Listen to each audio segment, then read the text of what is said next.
the plan must use the resources of the organization. And by that I mean what? Money and other things. But it's easier to think about it first as money. So for example, let's think about this. What if I said, you have to come up with a strategic plan for your local body, but you're not going to get a budget. I don't care how you get the money. I'm not going to give you any money. The money isn't going to come from the group, but you have to come up with this plan. That's not really a strategic plan. It's a diversion, it's an exercise, but unless it really involves the resources, unless you see money involved in this, it's not really a strategic plan. Because the real strategic plan is happening with what? The money. Okay? And this is the thing that I want people to think about as they analyze strategic plans at work or in other environments. Isn't really dealing with the money. Where's the money going? Because if the money isn't going into the plan, it's probably not a real plan. The money's going into the real plan. All right. Now, one of the things that people talk about when they talk about strategic planning is the idea of where is it going? What's the ultimate goal? And in order to formulate that ultimate goal, you need vision. We're going to talk about this a little bit more later. But at some point, when my wife was trying to get the cookies, she had a vision of where the cookies were and the satisfaction of eating the cookies. So if a strategic plan is dealing with an ultimate issue, there should be a vision somewhere of what the result of that is going to be. Now, since we're all evil black magicians here, I decided to quote from one of the most dangerous magical texts known to mankind, the Necronomicon, which we all know in real terms is the Bible. And from Proverbs 28, verse 18, the line comes to us, where there is no vision, the people perish. That's from the King James Version, which is, we know, the most satanic of all biblical translations. So, without vision, there's no goal, it's not going to happen, don't do strategic planning. And the next question comes, well, how do you get that vision? If you're going to do strategic planning, how do you get that vision?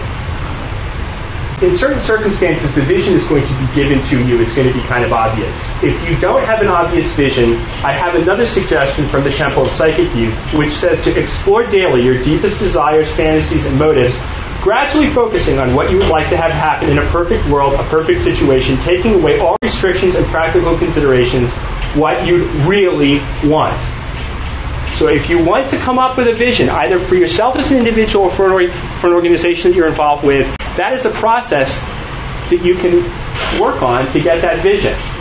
Now it's tricky because, as we all know, that people will get lost in that, imagining the perfect world and be content with the imagination. Topi immediately says, then go to work on making that happen. And that's what strategic planning is about. It's making that vision happen. Now, as we contemplate vision and what we want, it becomes clear to us that often we know what we don't want more than we want. And if people start thinking about this, it'll occur to them that in general, it's easier to get people to start thinking about what they don't want than what they want in many circumstances, especially when it comes to organizations. Well, we don't want something that's too bossy. We don't want something that's too exclusive. We certainly don't want anything that's too elitist. We don't want to exclude anyone. We don't want to make it too hard. And I think it's easier for us in the modern period to come up with the things that we don't like than it is to come up with the things we like. And when you ask people what they really want, often it's phrased in terms of what they don't want. Like, I really want an environment that doesn't exclude anyone. Well, you're talking more about what you don't want than what you want. But the perfect place becomes this void of unpleasant things rather than something that you really want. So I would think about that too. The ultimate is where we're going to end up. Now, strategic planning will help us with this by providing focus and an alignment of resources. In a magical context, if you are planning on doing an invocation, which involves planning, if it doesn't involve planning, please stay the hell away from me. If you're doing magical work and you don't make a checklist and you don't start planning it out ahead of time, I don't really, please don't bring it up. This is like this weird kind of chaos magic, like, I don't do magic now, it's whoever's here. Please don't do that. So let's say we were going to invoke a planet like Mars. What would we do? We'd go to 777 and we start looking at things like, what's the angel to make a talisman for? What hours does Mars show up? Is Mars in a good position right now? We look at maybe Tuesdays. We look at the incense. What's the drug for Mars? Does anyone know? Tobacco. Yeah, go and buy some cigars and some cigarettes, right? Because we're going to need them. All these things help us do what? They help us align our resources, and that's what a strategic plan helps you do, and focus. So this sort of will formation is something we already know how to do. We do this when we do invocations. The second thing it will do for you is enhance satisfaction in actually getting things done. And wouldn't you all like to be in a group that actually gets things done versus a group that doesn't? That's inherently something that's satisfactory, right? Being involved in things that you never get what you want is lame. Getting what you want is good. And basically the result here is a tangible result versus spin. If you work on getting something that you want, you feel satisfied. You cannot work at all and try to spin that whatever you have is what you wanted all along. But I think that the clock is running out on that as an option in life. So basic enhanced satisfaction. The next issue is solving problems.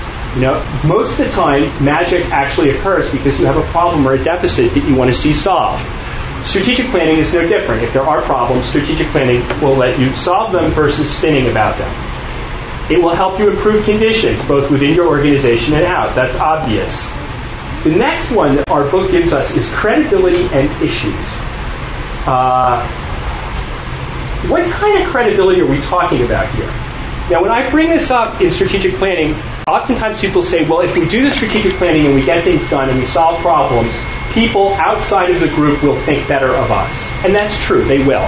I don't think that should be of particular importance to people in the OTO. I don't really care what the opinion of other magical groups is about us. I do care about what our opinion is of ourselves. And I think that all of us coming together, feeling that satisfaction, feeling like the organization actually does things versus spinning about them, feels like it can solve problems effectively, that helps our credibility of ourselves.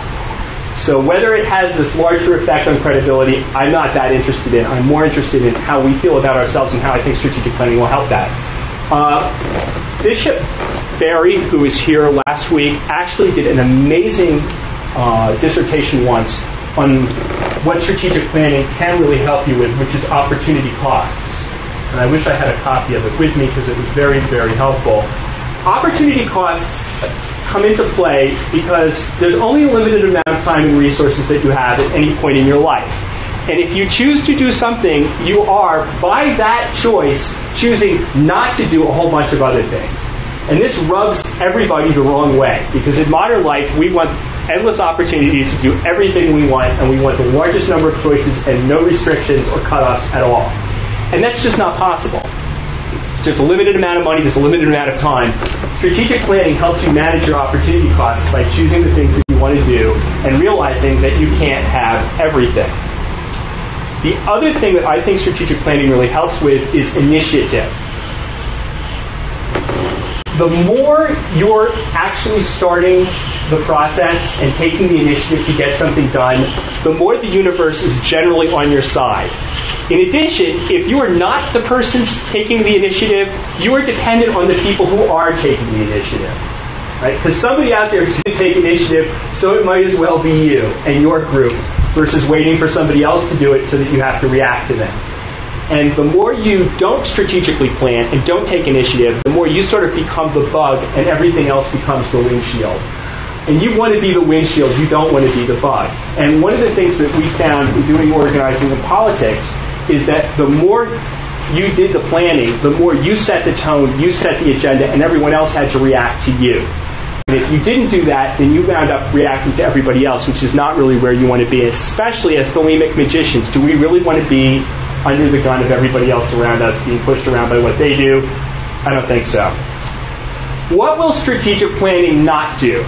We just covered what it will do. What will it not do?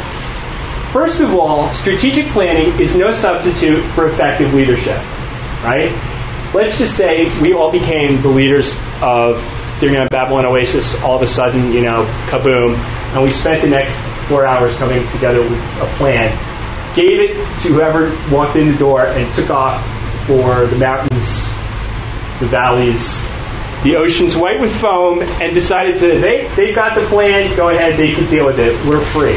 That's not how it works.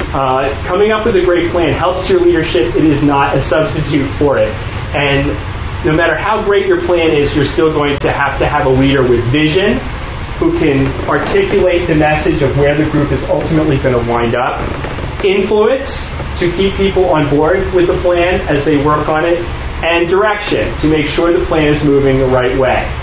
Coming up with a plan will not eliminate the need for somebody, usually more than one person, to do that. The next thing is, it is no substitute for effective job performance. We've just covered the leadership aspect. If we give people this, if we all have a plan, and we still do a crappy job at everything the plan calls for, it will not help. Right? The plan is not going to be a substitute for us not doing a good job. Lastly, it is no substitute for effective management. That's a little bit different from leadership, but it means making sure that people really are doing their job, staying on top of them. Having a plan is helpful, but it is not going to substitute for that. And my ultimate analogy for this sort of problem is the Shakespeare play Hamlet, put on by kids with Down syndrome in the 4th grade. We watch Hamlet, and we come out and we say, man, that Shakespeare is a terrible playwright.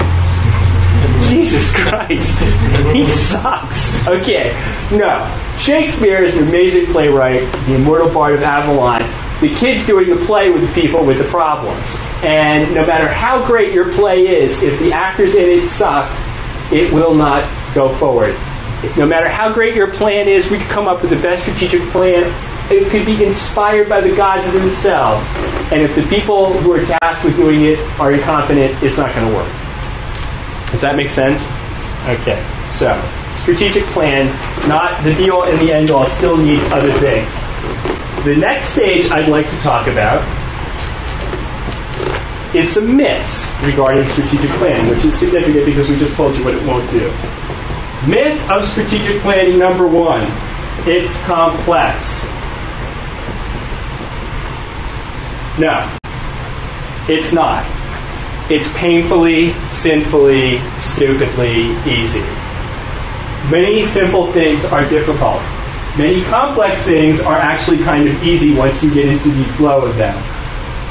But strategic planning never has to be complex. It can always be broken down into simple stages.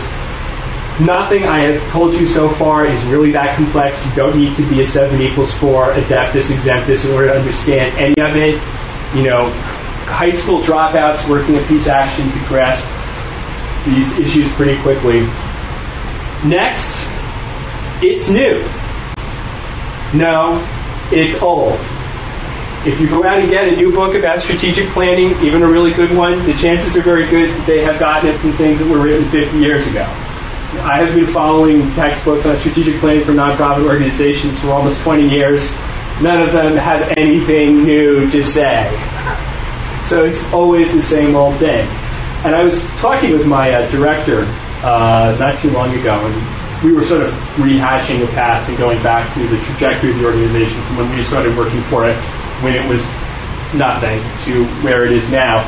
And I said, yeah, it's really kind of an accomplishment when you think about it. And he said, yes, but Keith, we stole all of our ideas from other people. And I said, well, yeah, but we knew the good stuff to steal. And everything in strategic planning has been stolen before. The next thing is you need a guru to help you do strategic planning. You don't.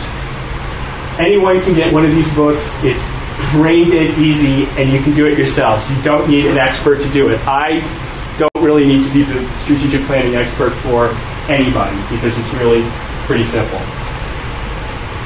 It costs a lot is another myth. No, it's really cheap. All you need is some time. You don't need to pay anyone to do it for you. It's not expensive.